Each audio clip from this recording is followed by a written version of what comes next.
Vancouverism, which is a form of development which is humane, diverse, and protects things like, for us, the views of the mountain, the ocean, are very important.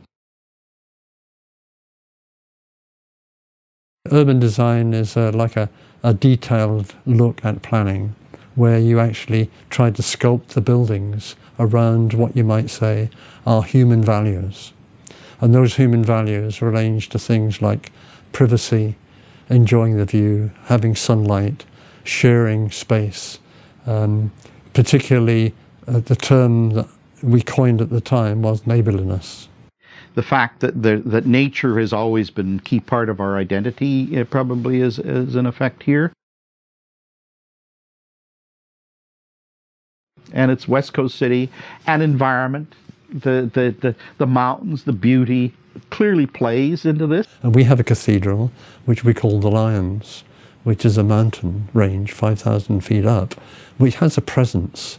Now, how do you value that presence unless you have some aesthetic and philosophical attitude about the importance of those things? People, you know, speak so glowingly about beautiful Vancouver. A lot of the beauty is in the nature. It's not in what we've actually put on top of nature. So that sensitivity is just another clue to a little bit has to do with just the obvious. We're appreciative of the environment we live in. That's probably given strength to a broader movement that's not particular to Vancouver. The city of Vancouver has a very broad sense of urbanism. We're a very diverse culture, and we have influences from all over the world. And we're also a very new city.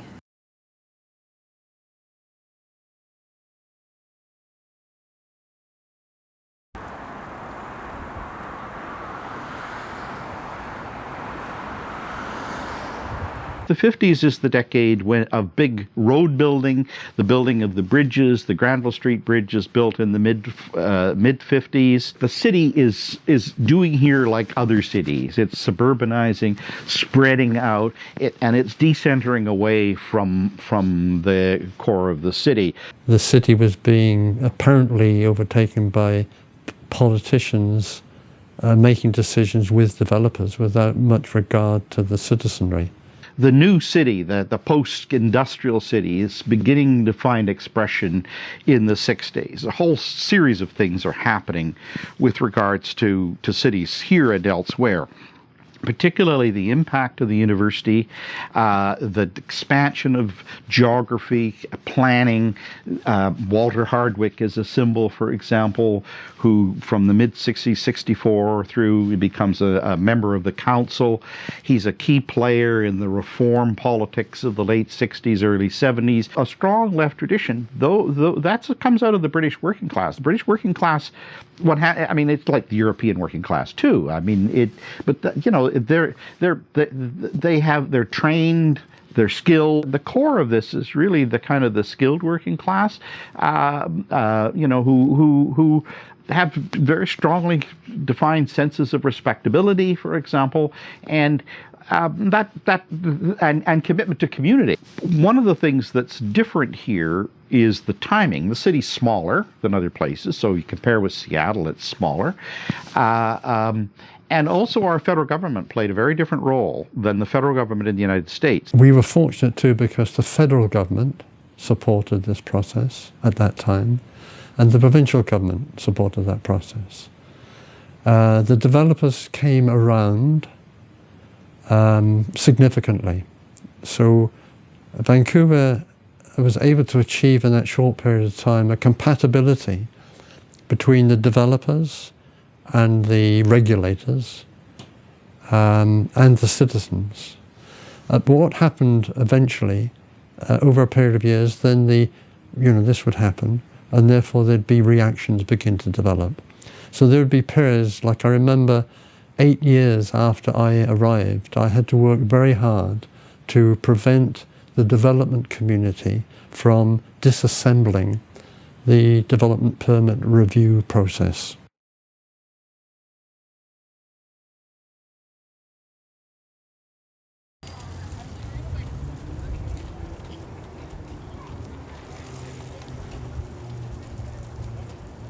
from my point of view, the best decisions were to move forward in government to achieve neighbourliness. We developed enormous numbers of guidelines. So let's take that guideline theme. The guideline is that if you're going to put up a major development, please think about your neighbours. Think about the future, and particularly have regard to the guidelines that the city's produced to achieve neighbourliness. The planners and architects at City Hall weren't telling architects and developers what they had to do to be creative. All they were doing is saying, when you do your important work as developer in this city, make sure you take account of what the citizens have been telling us.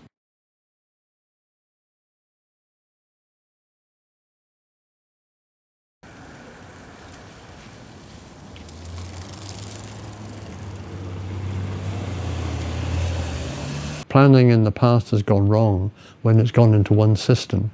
Like, we became so reliant in North America on the car that the car really destroyed the human life of the city to a large extent. Well, I think Vancouver's most important decision was to plan for and design for people rather than for cars.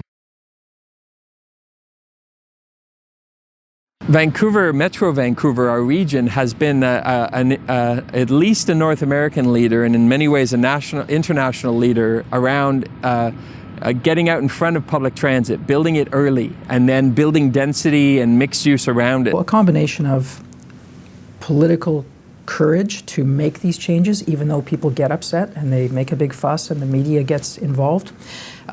Knowing that in reality we're actually reducing the amount of driving and we're walking a lot more, so we're able to accommodate these changes. Those two things have made Vancouver a successful city in transitioning away from an automotive culture. We've been very, very successful in changing our mode shift.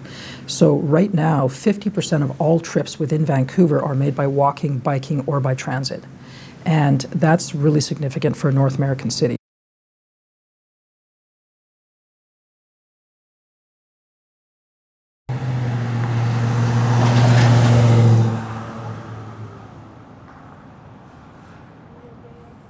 Major rezonings, major developments happen. And in the old days they used to happen and nobody knew why. They'd exclaim, "Why is the bulldozer coming my street?" And we changed all that, right from, we were the first people in 1974 to put big boards on sites that said, this site is the site of an application to do something. If you've got any questions, ask them. Ideas about participation in political processes are changing.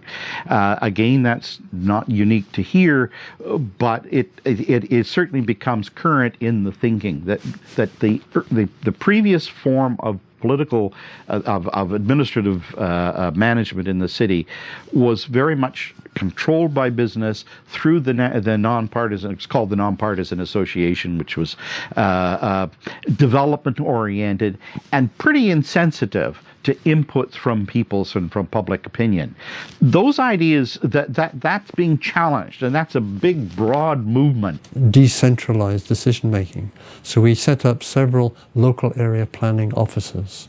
So there'd be an office in the area with a planner in it, and they would produce their plan, like a meeting once a week with a group of citizens, with rules such as if you don't turn up for 2 meetings, you're no longer on the committee. So it encouraged people to take it seriously. And so that produced several little plans across the city, which helped people to feel that they were part of the process. A greenway is a great example of where the City of Vancouver came forward and said, we would like to build linear parks, we'd like to build pedestrian corridors and bike routes, but instead of just going in and designing them and building them, we then took that general idea and the money to go with it and put it out in the public realm, and we do open houses and meetings with the residents and the public and say, what do you think about this? Does this work? Is this something you'd like to see more of? What details are special with your neighborhood that you think we can add to this design to make sure that this project speaks to your neighborhood and it will be used by your community and your children and your students here? We have set up neighborhood planning offices.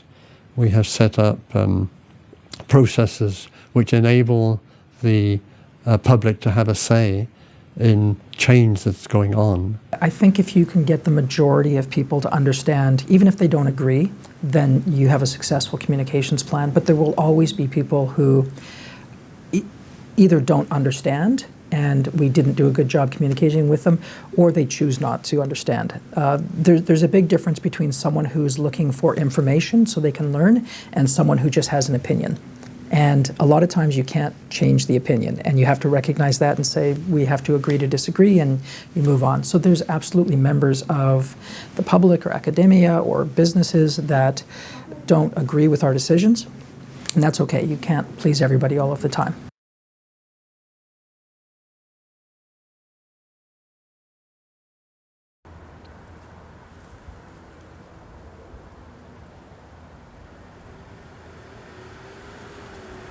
I absolutely think that the way we've been designing the city has helped the public change its habits, and also at the same time the changing habits of the public has helped change the way we design cities. The two things work together. And we're seeing a lot of outreach in that area as well. A lot of people actually stepping forward and doing things that have nothing to do with government. We don't organize at all. They just show up and do their own events and put on their own projects and things. We have a long waiting list for community gardens. We have people who want to come to our events and participate. Whenever we do public consultation, whether it's around a healthy city event or a greenest city event, we often get people saying, that's great, we love the cities doing stuff, what can I do? How can I contribute more? And we need to provide more pathways, more opportunities for residents of Vancouver to get involved. So there's a very strong urge or sense of need for people to get involved and make their city a better place. People just recycle in Vancouver automatically. People will walk more than they will drive in Vancouver because it's easier, because it makes sense, and because it's healthier. At some point, they may have thought, oh, this is the right thing to do, it's the green thing to do, it's being sustainable, but now it's just part of who we are and what we do. So absolutely people are changing their choices, their perspectives based on the deliberate decisions we're making and how we design and build our city. And so you can't force people to decide what you want them to decide, but you can provide attractive choices. So there's constant conversation, constant tension, constant debate. But a lot of that I think is very healthy. This is a city where everything is discussed openly.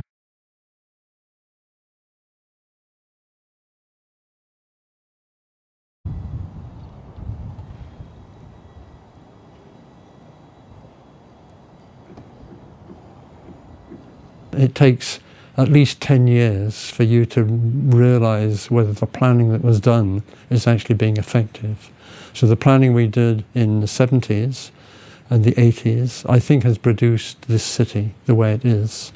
Although the city is now changing again, the city is going through violent change in terms of the amount of growth that's happening. So there's a dilemma about a council, a city council, that will insist in their term of office that they get things done and then do it with less consultation with the citizens than the citizens would like to have, because they don't necessarily trust government. So one of the mantras we use in planning is that if you don't provide information to the public about what you're doing, the public will distrust you. And if you don't provide them with information, you as a government will think that they're stupid and don't know the answers, and that's a very vicious circle. We've been a city and a region that's been very good at building public transit, combined with walking and biking, but right now we're in a bit of a state of paralysis because our provincial government has positioned transit poorly as a priority. We have very carefully worked out plans to locate new transit lines to regional town centres so that we can ensure that wherever possible people can walk to work. And it's not working that well. I mean, we're still struggling all the time to keep up to date with the growth that's happening. The capitalist system is working such that there are richer and richer people are coming here and buying into the great environment that we've been able to create, causing other stresses and strains. You're seeing it in the real estate market, right? They're destination cities where outsiders are parking their money, either to live, but often just to park their money. As the downtown developed, which is also on a peninsula, so it's like an island, the densities had to go up. So densities have doubled and tripled. So we now have buildings over 700 feet high, whereas when I was here, the maximum height was 450 feet. If you develop the periphery of the region with, say, double the density of those low densities, how you can accommodate more people than you can building 10 high-rises downtown. But to do that, you need then the transportation system. And we've already passed the size when Earth can comfortably accommodate that 7 billion. So we're now in the area of stress. Educational processes in any community are vital to what that community becomes, because those people grow up with that in their minds. Same with the community itself produces the product of the city, because the community is civilized enough to bring forward ideas which are robust in terms of human nature and the earth nature. In many ways, the communities are suggesting a dissatisfaction with some of the things going on at City Hall today around density. So I think either City Hall will have to change and improve again, or there could be greater tension, greater debate and discussion and anger.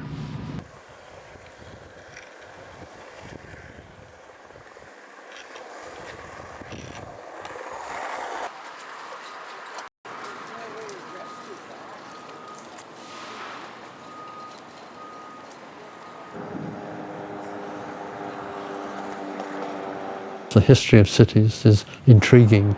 Some cities sort of fade away, some people carry on, and some cities get weaker.